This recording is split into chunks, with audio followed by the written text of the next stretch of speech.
Ladies and gentlemen, welcome to the Rogers Kakasungura YouTube channel. A big thank you for the support you're granting this platform. May God bless you.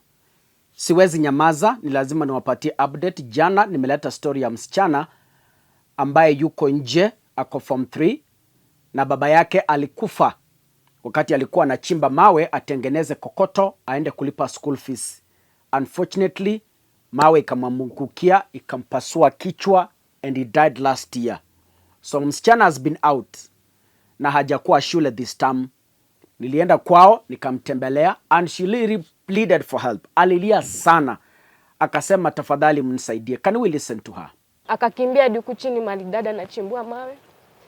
Kwenda kuangalia malidada alikuwa amesimama. Hayupo. Akaenda kuangalia ndani ya shimo. Akapata dada ameangukiwa na mawe. Amepasuka kichwa, skull yote imepasuka like haiko. People came, they promised to pay my school fees. Wengine wakasema kwa mazishi the fee balance yenye imebaki mwenye Bohanse Girls nitaikilia na huyu mwanafunzi atamaliza shule. Makofi wapi? Hatujaona kitu kama hiyo. After mazishi kila mtu alienda kwake. Yes, that is herself. Anasoma Nyabohanse Girls. She has a fee balance of 110,000.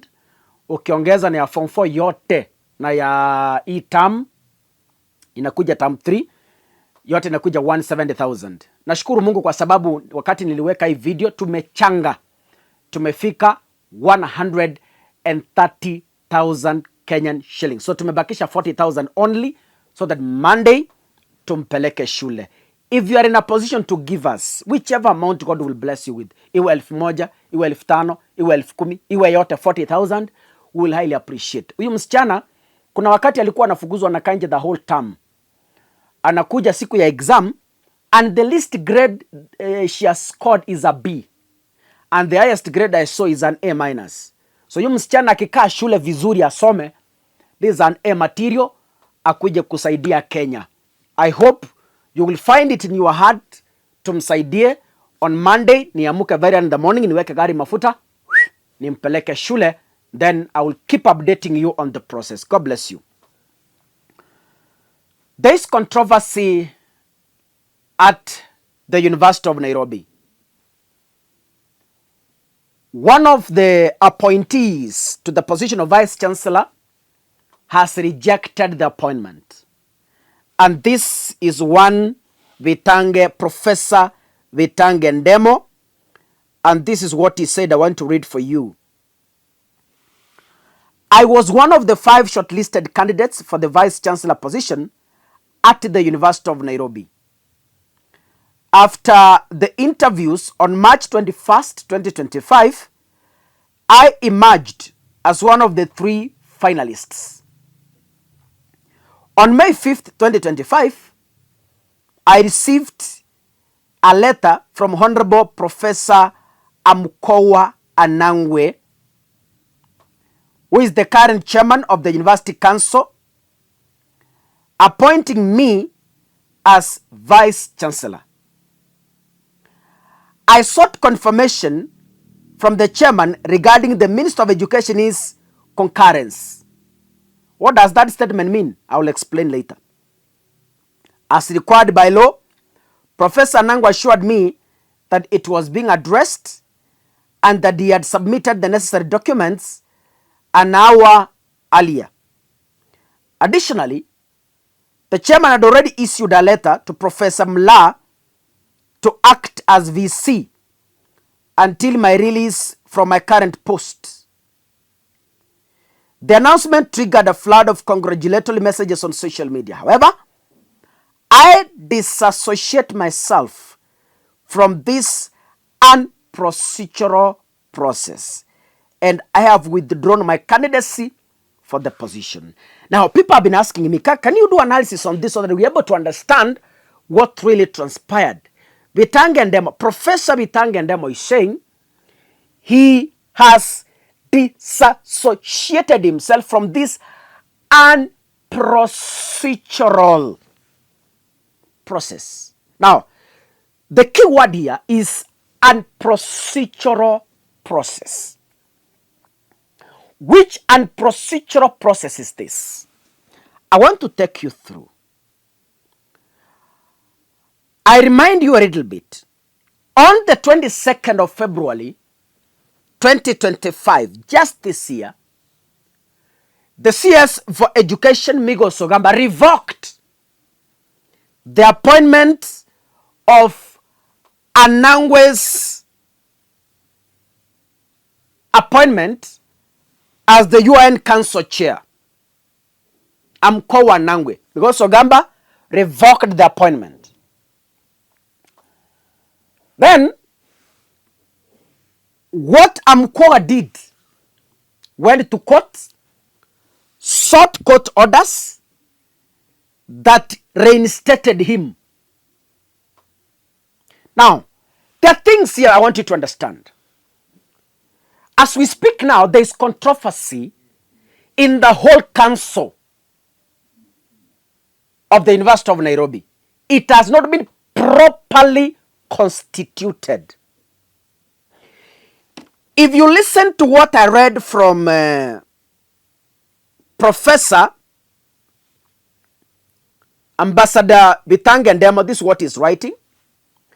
Bitangendemo is the current Kenya's ambassador to the Kingdom of Belgium and the EU. Kuna mahali hapa ameandika, and I want to interpret for you. I received a letter from Honorable Professor Amkowa Anangwe, chairman of the university. So, Professor Amkowa, who is in controversy, whose appointment was revoked by the CS, but came back through the back door using a court order, is now purporting to appoint Professor Bitangendemo after the Public Service Commission ranked Professor Bitange as the highest contender in the interviews. So he emerged the best. Now, that is why in this post, Bitange is saying, because Bitange understands that the council chair is in office without proper procedures, the chair is in office with controversy.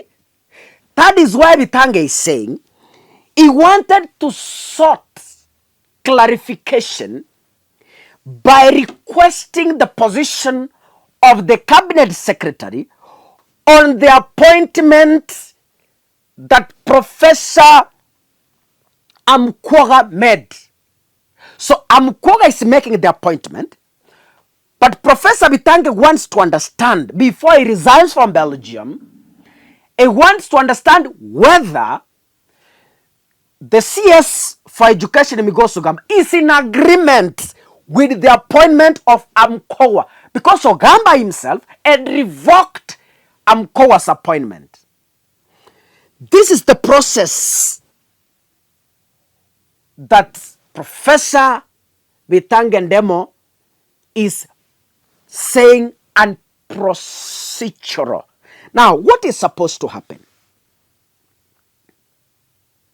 According to information in my custody, Professor Bitangendemo scored the highest during the interviews that were done by the Public Service Commission. And the procedure is always like this. The Public Service Commission, after the interviews, communicates to the council, and the council in return communicates to the CS of Education for concurrence and appointment. Now that the University of Nairobi has no properly constituted council, Bitangendemo has decided, I will not be tainted, I will not be part, I will not be among than procedural process. But what next? Wetangula Ndemo has passed the interviews. He has become the highest contender and has been recommended by the Public Service Commission. His recommendation still stands until the council has been properly constituted. I want to believe once the council has been properly constituted, then the communication from the PSC will proceed to the properly constituted council for the appointment of Professor Wetangula Ndemo. I hope to that level now you have a clear picture. God bless you. See you in the next episode. Asanteni sana.